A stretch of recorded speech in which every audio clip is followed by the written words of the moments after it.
Every breath I take is an affirmation of life's abundance. You have taken about 8 breaths since you started reading this page. Every one of them arrived on its own. The air is free and there is plenty of it.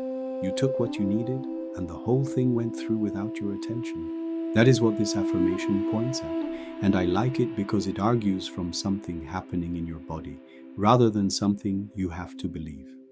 Most affirmations about abundance ask for a leap. Money is coming, opportunities are arriving, and everything I need is on its way. All true in my experience and all asking for faith while you wait. This one asks for something easier. Abundance is in your lungs right now. It was there before you read the sentence, and it will be there after you close the book. Which changes the argument entirely. Scarcity feels like the honest position. There is only so much to go round. Somebody else got there first. If they win, I lose. And then you notice that the single thing you can live without for only 4 minutes without has been arriving freely your whole life. Everyone breathes as much as they please all day, and the supply holds for every one of us. The most essential resource in your life runs on a model of pure plenty. Here is the part that sounds like poetry and turns out to be arithmetic. A single breath holds around 25 sextillion molecules. That is 25, followed by 21 zeros, a number the mind refuses to hold. The atmosphere is bigger still, and gases churn and mix thoroughly over the centuries until anything released ends up everywhere.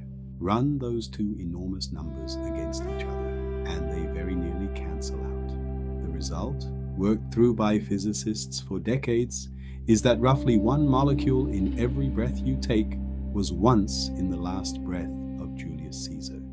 Sam Keen built a whole book around the calculation. Cleopatra is in there too, and so are the dinosaurs.